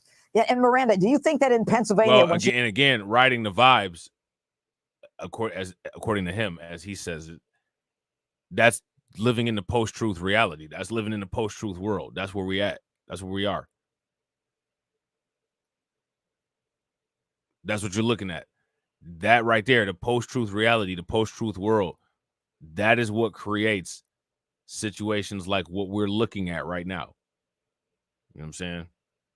she says, she hasn't talked about fracking. She hasn't talked about explaining away, unless, it's in this 18-minute interview, like, why did you change your mind? I'm happy your values are the same, but your values are not the values of the people in Pennsylvania, a state that you need to win.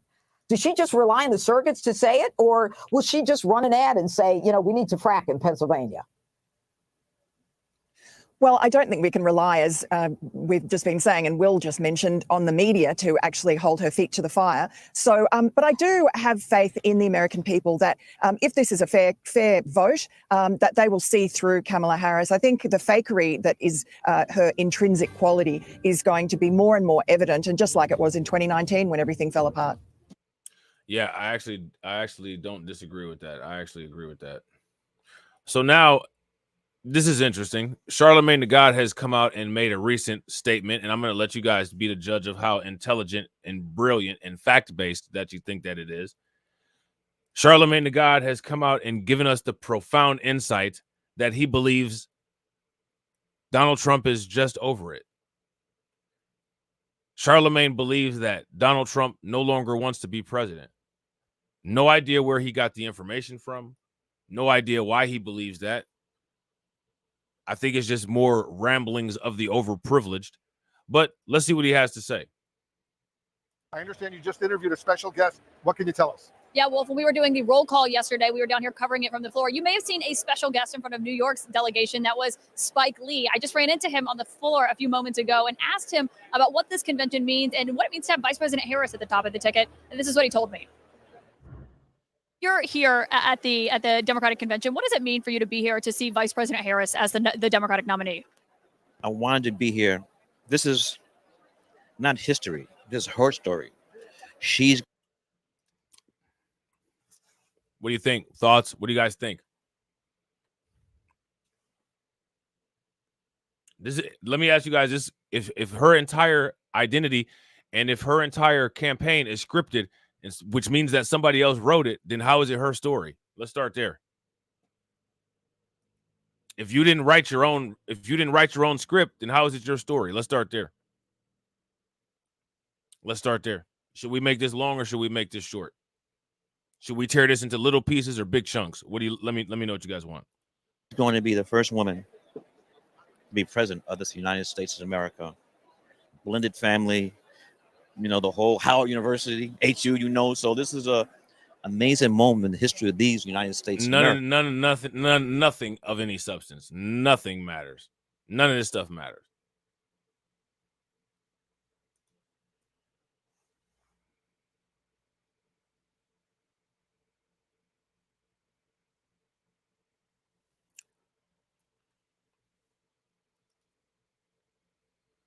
This right here is radical simp enforcement.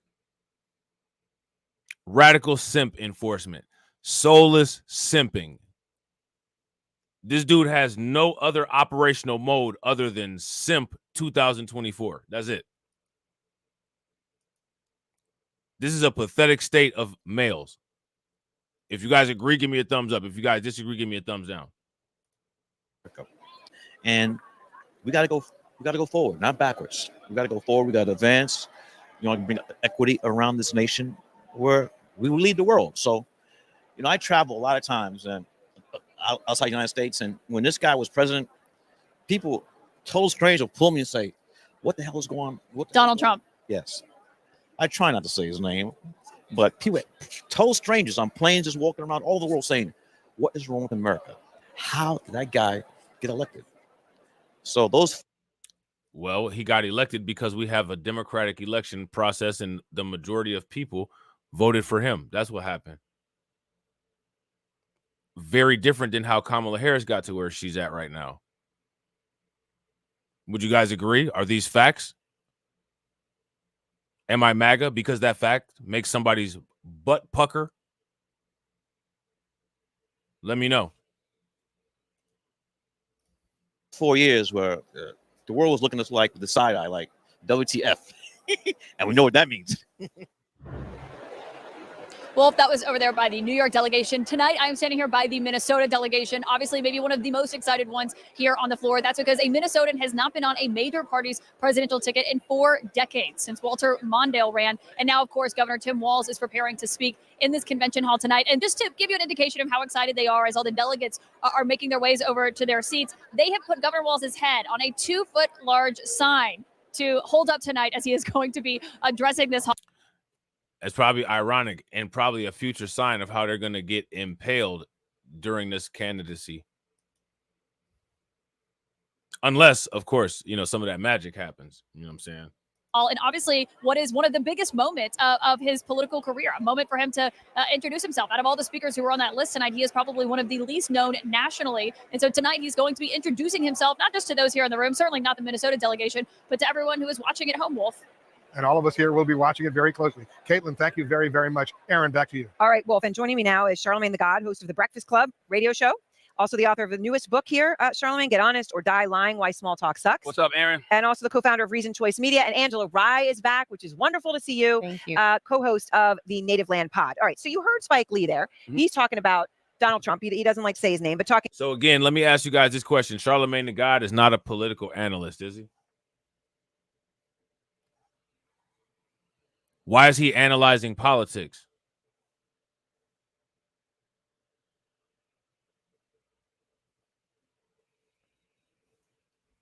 You know, there's some people that actually believe that this is justifiable to just, I don't understand what the point of a conversation with people like this would be.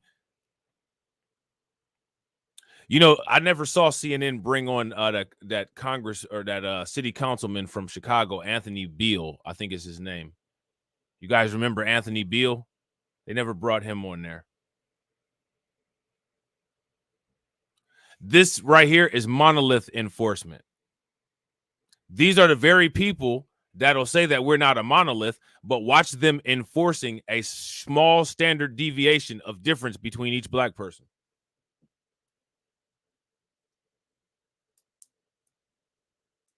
I mean, we're not a monolith. We're not a monolith. I just, you know, everybody else that just doesn't do what we do is stupid. This is the fuzzy wuzzy police.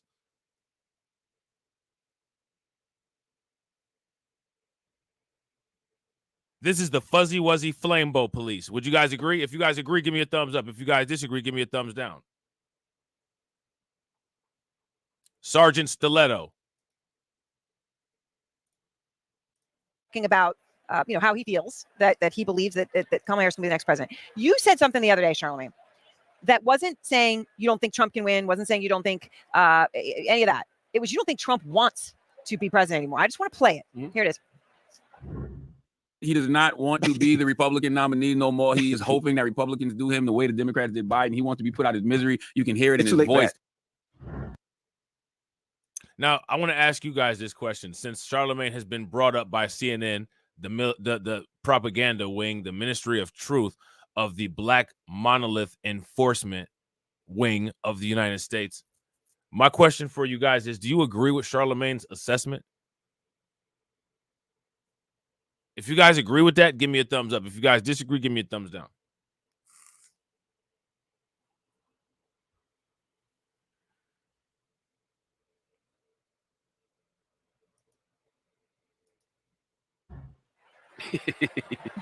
You believe that? 100%. I think, what Nikki Haley said when she said the first party to get rid of their 80-year-old candidate was going to win this election. I think that's going to come to be true. And I think that, he's just over it. I mean, the guy did just get shot at, a month ago? And I think there's some PTSD involved. I think everything that you're seeing right now from Donald Trump is just a response to trauma. He's just staying busy because he absolutely has nothing else to do. Or maybe it's just his ego saying, hey, I need to continue to run because I want to stay out of jail. Now, here's my question. What substance does this provide? What is all of this rambling? What are we getting from all of this rambling?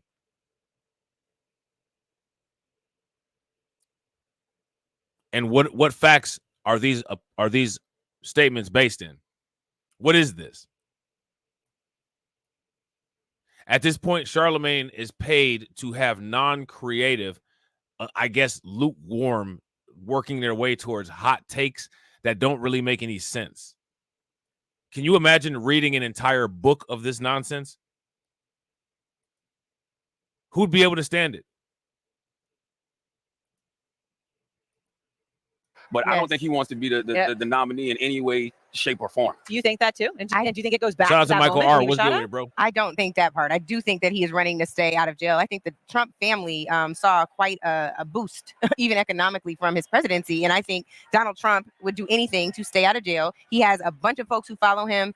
He won at least the Electoral College in 2016. And I think that's what this is about. I think that he has a huge ego and it gets in his own way. At some point, you got to say enough is enough, though, right? At some point, it's not worth it. You got all these criminal charges. You're getting shot at. I don't see no enthusiasm from him when he's on the trail. The joke's not even hitting no more. He's never been a big policy person. I don't think he wants to be out here no more. So, but I mean, I guess when you're talking traumatic on a traumatic basis, psychological basis. What is any of this rooted in? Are these honest and forthright critiques? Or is this just a bunch of babble? What is this?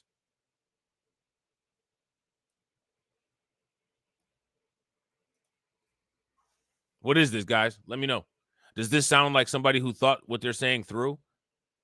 Is there rationale behind this? Is there facts that each of these statements are being backed up with? Or is this just a bunch of loose lipping? A bunch of speculation?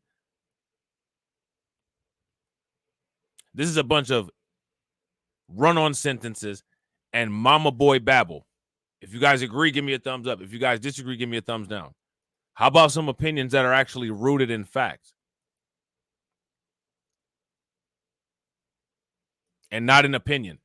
Because I think what a lot of people like Charlemagne don't realize is that, first and foremost, just because CNN gives you a paycheck, it doesn't mean that you're intelligent.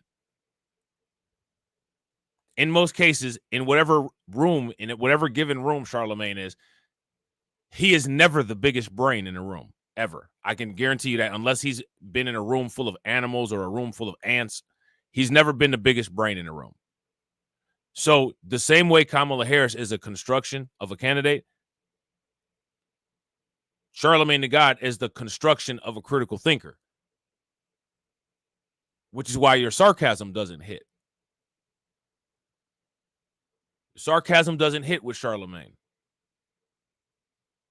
You say something wild, it sounds wild because you sound crazy. You're not intelligent enough to be able to get in touch with the other human beings' emotions that you're trying to get to flip that silly statement into laughter. You're not a comedian. You're a radio show host, not even a political radio show host.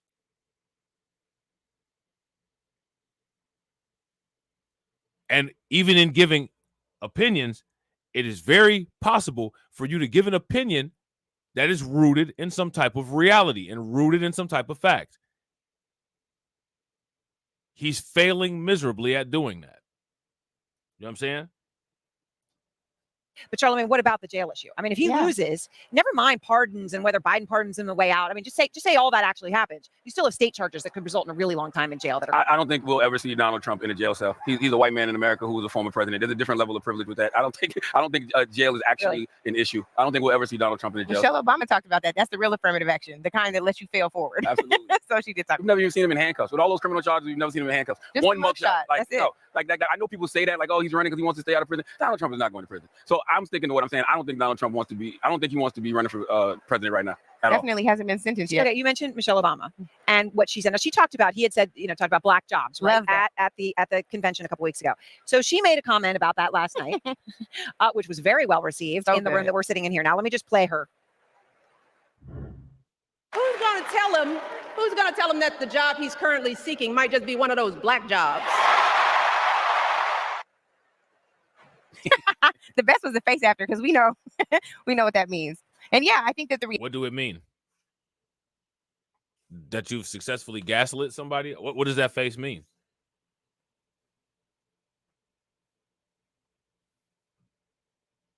That was kind of like the face that Kamala Harris had when Dana Bash asked her about the black questions, the ethnic identity questions that Trump asked. What does that face? Somebody tell me what that face means. I don't know what the face means. I don't know what the face means.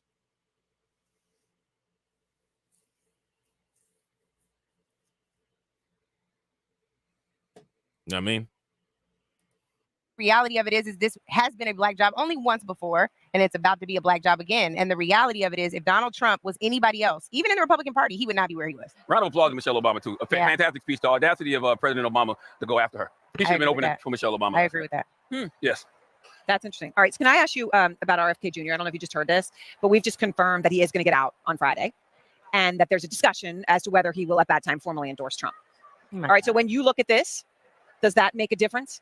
Given, you've talked to every single one of these folks. No, I mean, listen, I think that there is going to be a time in this country where there are third-party candidates who can have real impact. But when you say RFK Jr. got out, I mean, was he ever really in? Come on, we know it's a two-party system in this country. You know it's going to be a Democrat.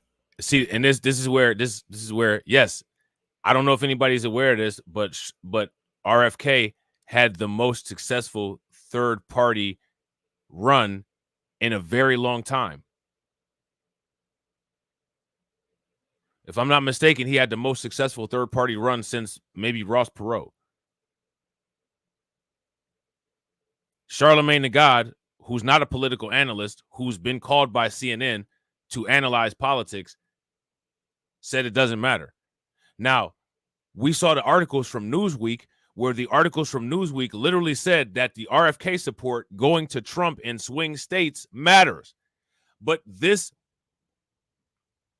person here that is being paid for something that he has no experience in and that he fails at and doesn't do at a competent level is literally, again, this is the second time, providing the audience with contaminated information.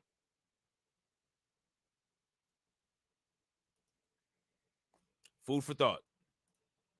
You know it's going to be a Republican. Somebody like RFK Jr. never really had a chance. He may not have had a chance, but he had some numbers. And I know there were questions, Angela, does it go Democrat? Does it go Republican? Do you think? Again, so I want you guys to pay very close attention. You guys see the news anchor there had to put the spoon in Charlamagne's mouth because she's just sitting there spitting misinformation. So she has to correct him. You guys see that, right? If you guys saw that, give me a thumbs up. If you guys didn't see it, give me a thumbs down. All right. So when you look at this, does that make a difference? Given, you've talked to every single one of these folks. No, I mean, listen, I think that there is going to be a time in this country where there are third-party candidates who can have real impact. But when you say RFK Jr. got out, I mean, was he ever really in? Come on, we know it's a two-party system in this country. You know it's going to be a Democrat. You know it's going to be a Republican. Somebody like RFK Jr. never really had a chance. He may not have had a chance, but he had some numbers. And I know there were questions, Angela, does it go Democrat? Does it go Republican? Do you think, and obviously endorsements are what they are, doesn't mean people are going to go along with it. Yeah. But does it help Trump if RFK Jr. does give that endorsement? I think the only person that RFK Jr. is interested in helping is himself. He's shopping for cabinet positions. He says these crazy things. He's got these crazy conspiracies. He's been trying to land a plane on some type of virality for some time. It's not. You guys agree with that? If you guys agree, give me a thumbs up. If you guys disagree, give me a thumbs down. I wonder if she would say this to his face. Working.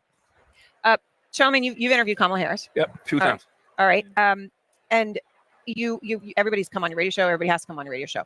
She hasn't done a big interview in a while here, and certainly not since announcing. Are you going to talk to her soon? What do you think? What do you think she should do, or does she do better to ignore all those calls to talk and just keep doing what she's doing? I think what she's been doing is worked because what she's been doing is hitting the ground. And I think sometimes we forget about the ground game in this digital era that we're in, this era of interviews. Sometimes not sometimes, all the time. The only problem with that is that everybody else is hitting the ground too, but everybody else is hitting the ground and hitting the interviews. See, that's the problem. That's the problem. Everybody else is hitting the ground and everybody else is hitting the interviews.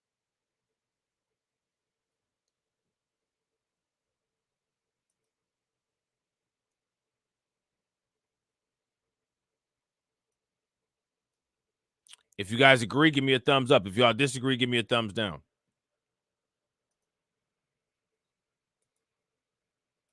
You're actually on the ground shaking hands, kissing babies, actually touching people. That goes a long way. And I think she'll get the interviews after the DNC. But this week I think she got bigger fish to fry, like going out there tomorrow and knocking a home run speech out the park.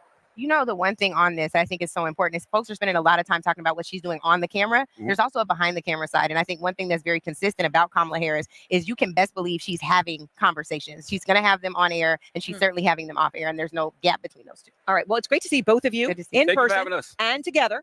All right. So thanks and wonderful to see you both, Charlamagne the God and Angela Rye. All right. So now my question for you guys is, what do you all think about that? Black voter monolithism enforced, and it continues to get enforced. So now here's my question. If there's an enforcement mechanism, right? We got the mainstream media, we got radical simps. We have a low difference of idea and thought and numbers that back up Lysol ratios of voting. My question is, who has been maintaining and enforcing the black voter monolith? Here's my question for you guys. Has it been the Democrats? Let me know what you think in the comments section below. All right. Shout out to everybody who sponsored the stream. Make sure y'all throw some flames, some radiation emoji, and some ducks in the chat, because y'all know without them, ain't no me. Shout out to Hurricane. Definitely appreciate it. Standing on business for 12 months. Shout out to my man, DC Precise. Make sure y'all show him some love. Shout out to John Guillory. Definitely appreciate it. Shout out to John doubling down and tripling down. You know what I'm saying? Definitely appreciate it. Y'all know what to do. Don't move a muscle. It'll take you right into the next scheduled content. I got possibly a couple more live streams, you know what I'm saying, before I got to go and take care of some stuff. Then I'm going to try to get a couple clips put up. So make sure y'all check out them clips. All right. Hopefully, I'm still waiting on some of the monetization for those other live streams. YouTube is taking forever. You know what I'm saying? A yellow dollar signed them, and I don't know what's going on. So that's why they're still on members only. You know what I'm saying? So hopefully, I'll be able to put those back public pretty soon so y'all could check the replays out. Shout out to my man, John Guillory, with the buzzer beater. Throw the button in the chat. Throw some flames, radiation emoji, and some ducks. Definitely appreciate you, bro. How do you think that we fund this organization, huh? We're not exactly the March of Dimes.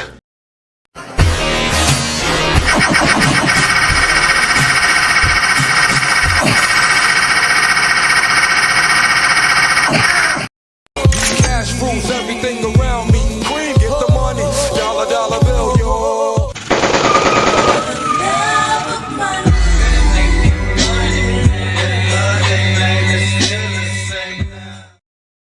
Shout out to you, bro. I definitely appreciate it. John says, sorry, I was reading many things at the same time. Correction.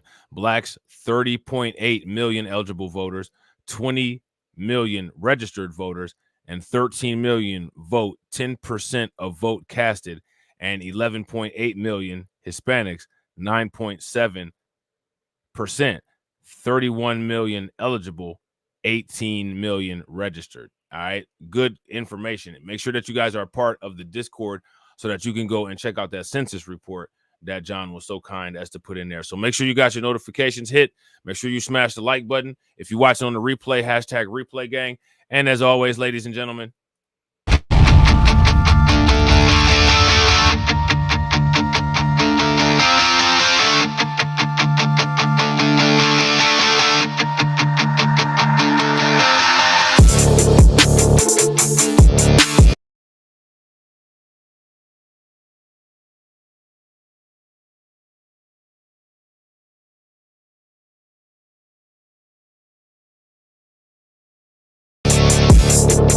Referrals.